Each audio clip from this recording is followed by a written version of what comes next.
This year, Universal Studios Halloween Horror Nights is hitting the big 25th anniversary. What a way to celebrate it by bringing back the park's biggest icons, and oh yeah, Freddy and Jason. With the help of Halloween Horror Night updaters that include ukHHN, Sir Owen Disney, PsychoMassacreFilms, and Horror Squad, we put together the top 10 Halloween Horror Nights all-time favorite characters throughout the park's history. Helping out the countdown is Creepy TV. Don't forget to hit the subscribe button to all of those cool channels. Number 10. Bloody Mary. Dr. Mary Agana's mother had just died and was passed down many of her grandmother's possessions, including a music box. She began working on fear experiments and hiring ex-cons and mental patients as her assistants. Bodies were disappearing, but oh well, the experiment must go on. The music box would slowly possess her and take over her body. You see, Dr. Mary Agana's grandmother was Mary Worthington, but all of you probably better know her as Bloody Mary. Number 9. The Meats Factory. Meats is the popular meat factory in Cary, Ohio, which is operated by Sam Meats. The company was started a long time ago when his grandfather came from Romania during World War I. During the Great Depression, Sam Meats' father, who was losing money, decided instead of butchering pigs, the company would instead secretly butcher hobos, town lawbreakers, and any unauthorized visitors to the factory. Teenagers be warned, with the new meat being put out, and it turned out to be very successful, which is why presently Sam Meats has continued the tradition of butchering innocent victims and using their meat as the factory's main supply.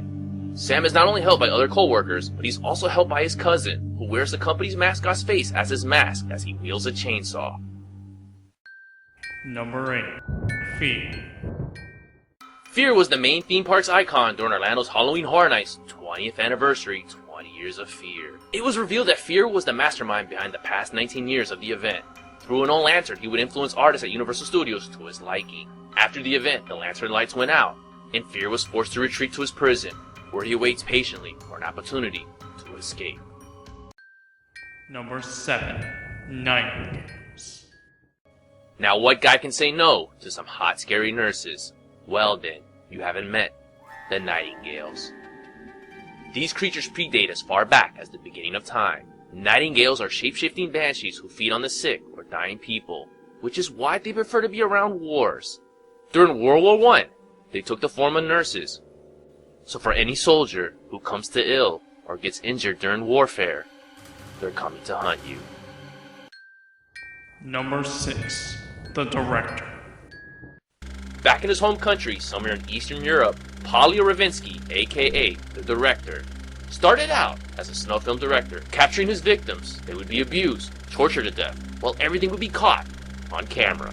His most famous film, The Widow's Eye, caught the attention of the authorities, and he was forced to leave his home country. Lucky for us, the director has made the United States his new home. Number 5. H.R. Blood. Retired actor Larry Kurtzberg wanted to return to acting with the advice from his agent, who was really Lady Luck in disguise, took the job of hosting a midnight horror TV show called H.R. Blood and Guts Presents Holidays of Horror, which featured horror movies with holiday themes. He loved the role so much that he abandoned his real name altogether and took on the name H.R. Blood and Guts full-time. Unfortunately, when TV ratings started to drop and advertisements were being pulled, TV producer Reynolds had no choice but to cancel the TV show. Not taking the news too well, H.R. Blood and Guts decides to abduct Reynolds and several of the TV crew members and trap them inside WKNB studio for one last episode. When the police barged in and arrived, Reynolds' throat was then slashed. H.R. Blood and Guts is currently serving a lifetime sentence. Number 4. Body Collectors. The Body Collectors have been the true villains of many of the mass murders and plagues throughout history. There was no Jack the Ripper or the Black Death. All credit to the Body Collectors, taking random parts and organs from their victims while turning them into tools and whatever appeases them. Fun fact about the Body Collectors, it was based on the gentleman from the TV show Buffy the Vampire Slayer. Number 3. The Usher. Julian Browning was an usher at Universal Palace Theater. Browning loved working at the theater and was an expert in what else but horror movies. During a 1940 re-release of The Phantom of the Opera, Browning got into a fight with a rude moviegoer, which accidentally got Browning killed when his body got caught tangling with the movie theater's sandbag ropes. It is also revealed that this was the first horrible event of many to come in the movie theater's history. Has the spirit of Julian returned for revenge? For any movie breakers who's looking to ruin the fun for other moviegoers, be careful, because this is one usher you don't want to run into. Number 2. The Caretaker. A well-respected surgeon that became the caretaker of the Shady Oak Cemetery. Dr. Kane was intensely interested in the workings of the body and life after death. His demented extended family, made up of blood relatives and deranged assistants, who would dug up the bodies of the town's deceased to use for Dr. Kane's experiments. When the townspeople found out, a mob was formed and the Victorian mansion was lynched on fire, with the whole Kane family stuck inside.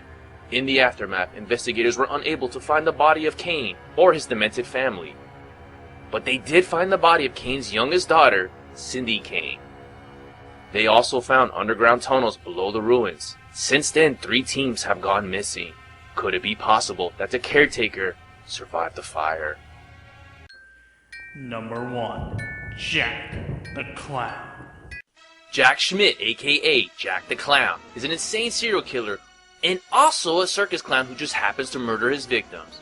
He was wanted for the kidnappings of several small children throughout the southern states.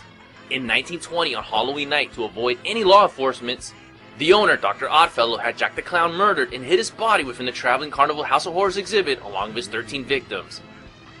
In 1980, a BBC TV crew found Jack's body along with the victims. However, Jack's body would soon disappear, and the crew were all mysteriously murdered. Over the time, Jack the Clown became mortal again, and tracked down old Dr. Oddfellow, not only killing him, but then taking over a circus as the ringmaster of the new Carnival of Carnage. With his trusty sidekick, Chance, right beside him. His main attractions included Mary Shaw, Freddy Krueger, Leatherface, Jason Voorhees, and his younger brother, Eddie.